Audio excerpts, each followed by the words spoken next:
My name is Paulo, and in September 2017 I completed by bicycle the 571 kilometers or 357 miles of the Faith's Way, or the Caminho da Fé in Portuguese, which for me turned out to be about 600 kilometers long due to my choices and mistakes. The Caminho da Fé is sometimes also known in English as the Path of Faith. The Faith's Way is a pilgrimage route in which the pilgrims may choose to start from different locations depending on the distance they want to cover. I decided for the longest route, starting in the small town of Sertãozinho in the state of São Paulo. Regardless where pilgrims start, like in the pilgrimage of Santiago de Compostela, the destination is always the same, which in this case is the Catholic Basilica of the Sanctuary of Our Lady in the town of Aparecida do Norte, also in the state of São Paulo. I'm recording this introduction mainly for those who have never heard of this pilgrimage route, but also for those who may have already heard of it but have never attempted to do it yet, or have not attempted to do it yet. The English version of this video will be rather different than the Portuguese one I've also recorded. Reason being is that there is already a great amount of information available in the web about the Faith's Way, but mostly in Brazilian Portuguese. So while for Portuguese speakers I can just point them in the right direction and provide them with the web links, in English I believe I need to provide a little bit more contextual information to improve understanding and be worth your time. If you can, however, read in Portuguese, a good point to start is the website of the Friends of the Caminho Association on www.caminhodafé.com.br. There are also a number of other social media resources, such as Facebook groups and pages, where thousands of pilgrims and pilgrims-to-be can exchange information and provide virtual help and support. Again, I am unaware of the existence of such groups in English language. If you would like me to create one, please leave a comment below.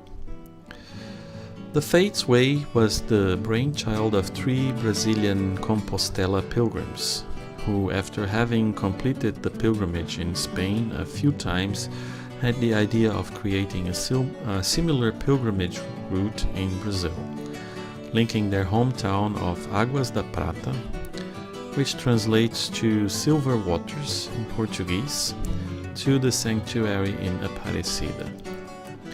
The sanctuary in Aparecida had been a pilgrim destination for generations already, but there wasn't up to that point an organized pilgrim's path with hostels and support along the route as there is on the Caminho de Santiago de Compostela. By sharing my experiences on the Caminho da Fé, my goal is to help spread the word of this pilgrimage route outside of Brazil, and perhaps help those who may be interested in walking or cycling the route by showing them what to expect along the way, at least if they choose to do it in the same route in the same weather conditions I did mine.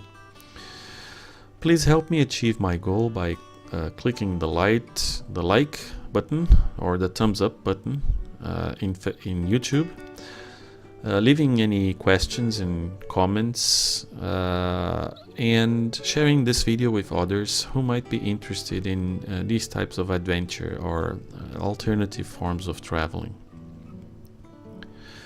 Together with this video, I have also published a short interview I recorded with Mr. Almiro Grings, the creator of the Caminho da Fé.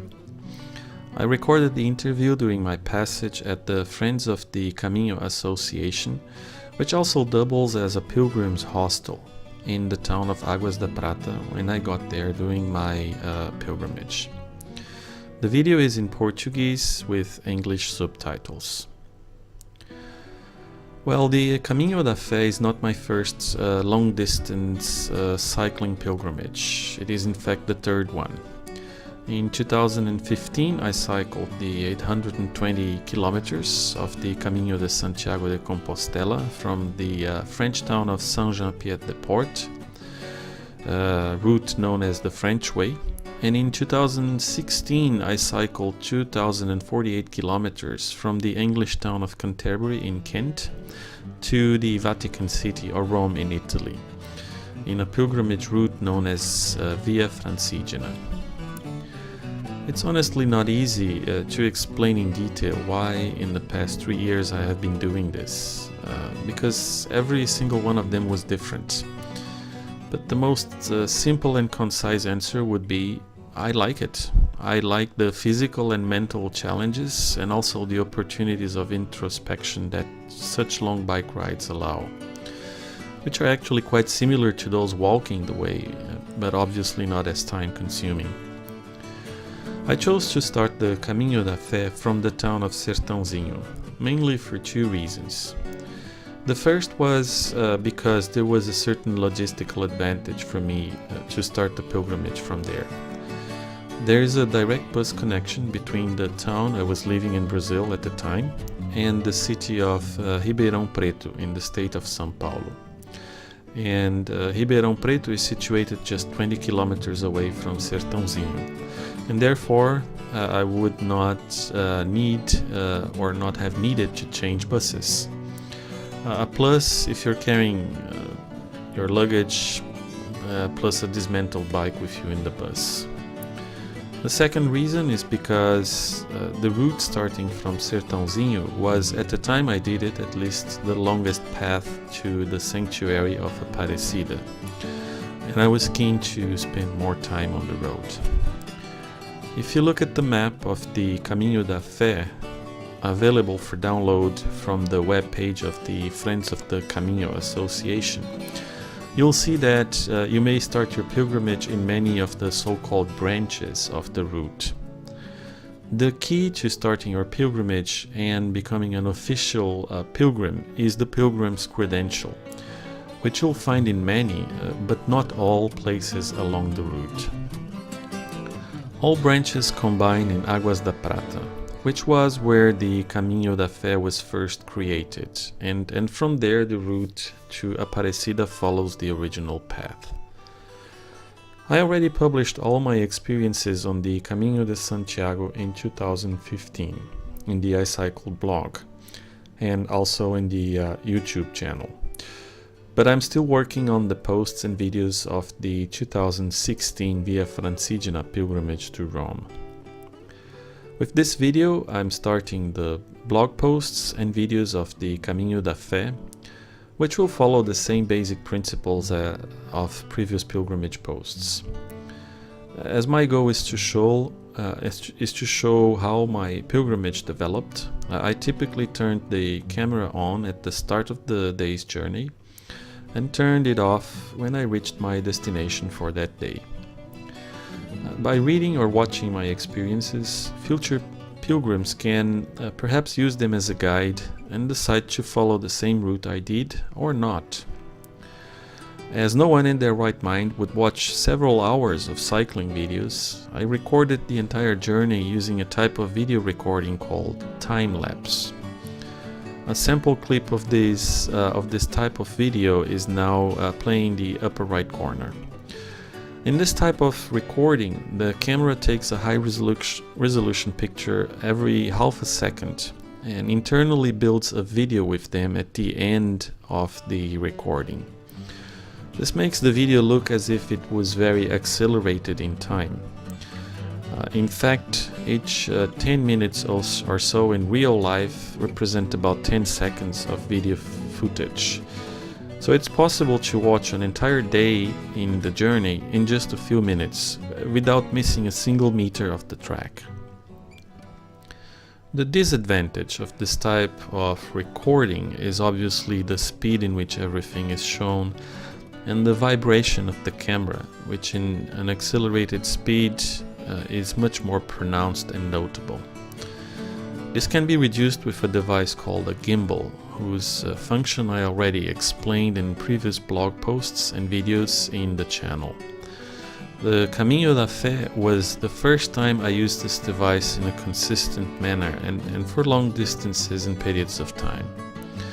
Although the gimbal helps reduce the effects of the vibration, it does not eliminate them completely due to potholes, stones, gravel, and the uneven surfaces of the path, which in the case of the Caminho da Fé is mostly done on roads, dirt roads and footpaths.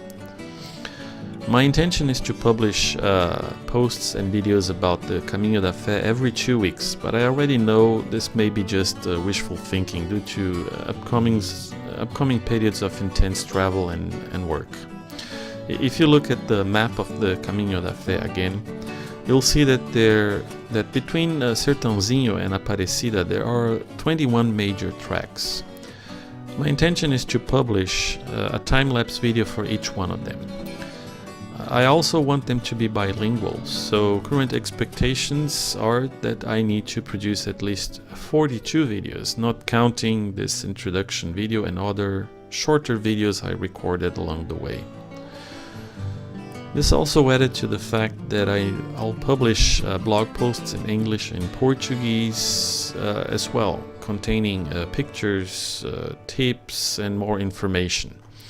So I'm not making promises I won't be able to keep. It will be done when it's done, regardless of how long it takes.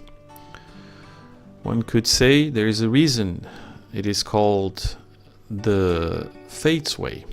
Having faith in yourself is generally a requirement. So I have faith I will complete the cities, and I count with your patience and support. I don't do this work expecting a financial benefit in return, but I have many costs, or I have costs to maintain the blog, such as hosting and domain reservation.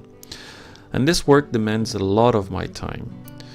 In fact, it takes me a lot longer to do this, as it did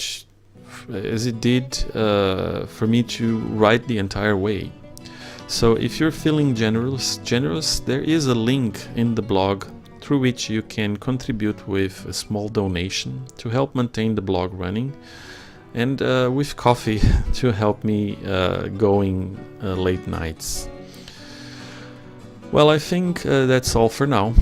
I'll be very grateful if you could like this video in YouTube by clicking on the thumbs up button, and perhaps share the blog post so that the existence of the Brazilian Faith's Way is also known around the world. Thank you all for your time, and bom caminho.